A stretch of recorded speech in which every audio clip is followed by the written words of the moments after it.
Situational and prospects 2023 report किसने जारी करी? सिचुएशंस एंड प्रोस्पेक्ट 2023 की रिपोर्ट किसने रिलीज करी? विश्व आर्थिक मंच ने जारी करी है, वर्ल्ड बैंक ने जारी करी है, United Nation Department of economy and social affairs ने या इंटरनेशनल मॉनिटरिंग फंड ने। अभी हाल ही में एक रिपोर्ट आई है और उस रिपोर्ट ने सिचुएशन एंड प्रोस्पेक्ट्स के हिसाब से भारत की भी इकोनॉमी बताई कि भारत की इकोनॉमी 2023 में कितनी होने वाली है या कितनी रहेगी। हाँ, जल्दी बताइए, जल्दी बताइए कि क्या कौन सा है? इसका सी आएगा बेटा, United Nation Department of economic and social affairs. पहले तो ये बता दूं कि the world economic situation prospectus है ना।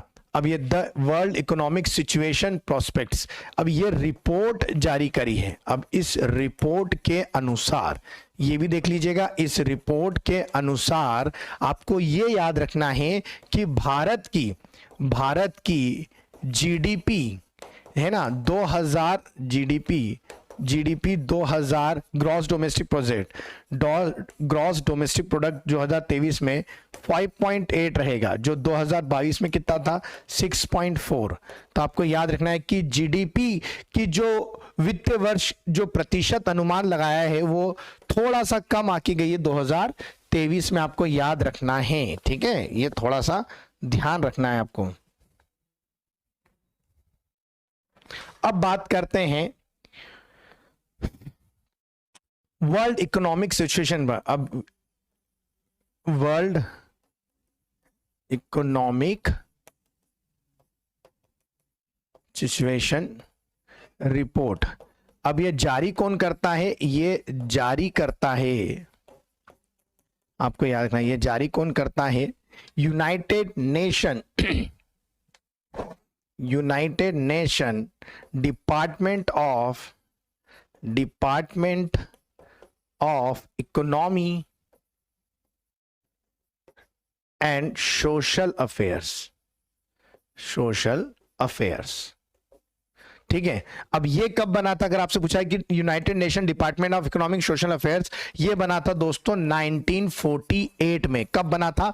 1948 में। और इसका हेडक्वार्टर कहां है? इसका हेडक्वार्टर है न्यूयॉर्क में। इसका हेडक्वार्टर कहां है? न्यूयॉर्क में। अब ये अकेला रिपोर्ट जारी नहीं करता कि क्या प्रोस्पेक्ट्स पे जीडीपी होने वाली है। United Nation Department of economic social Affairs, भाई ये ज्वाइंट वेंचर है यूएनसीटीएडी का। किसका ज्वाइंट वेंचर है? UNCTAD, United nation conference on trade and development.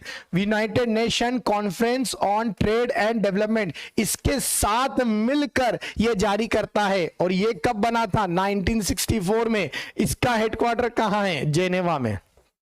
Geneva Switzerland में आता है। तो याद रखेंगे, वर्ल्ड इकोनॉमिक सिचुएशन रिपोर्ट जारी करने वाले दो हैं, united department of economic social affairs.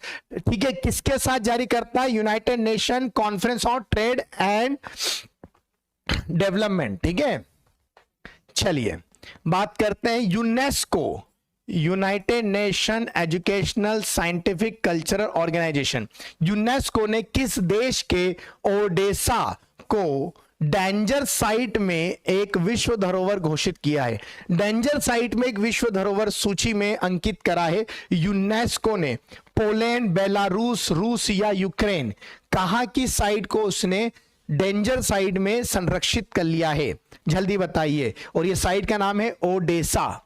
Like and share करते चले दोस्तों, लाइक एंड शेयर करते चले।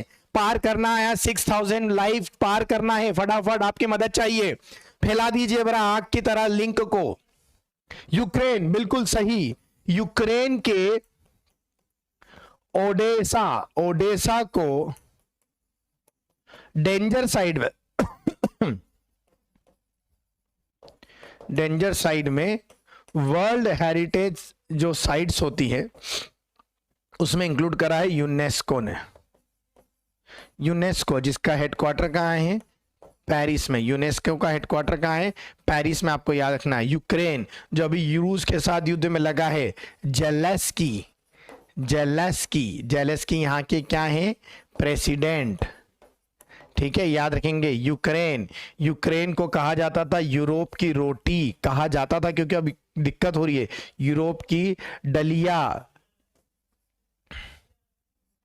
है ना, ये यूरोप की डलिया या यूरोप का खाद्यान्न सबसे बड़ा। यहां पर जो मिट्टी उसको चेरनोजेम कहते हैं, चेरनोजेम, ये आपको याद रखना है, चेरनोजेम मतलब काली मिट्टी। और याद रखना कि ये चेरनोजेम जो है ये काली मिट्टी का नाम है। यूक्रेन के घास के मैदान को क्या कहते हैं, ये पूछा जाता है। यूक्रेन के घास के मैदान को कहते हैं स्टेपी। क्या कहते हैं, स्टेपी। यूक्रेन में गेहूं का उत्पादन काफी मात्रा में होता है। पूरे यूरोप को खाना कौन खिलाता था, यूक्रेन। मगर अब यूक्रेन की हालत खराब है, तो अब पूरे यूरोप को खाद्यान्न भारत दे रहा है, आपको याद रखना है। बहुत अच्छे से एक एक चीजें समझा रहा हूं, ध्यान रखना है बस, ठीक है। ये अच्छे से, UNESCO, united nation educational scientific culture organisation. अगर पूछा जाए कि भारत में इसने कितनी साइट दी है, तो 41 साइट अभी तक भारत में यूनेस्को मार्क कर चुका है। मध्य प्रदेश में कितनी है अगर पूछे तो 5। मध्य प्रदेश में कितनी है, 5। अब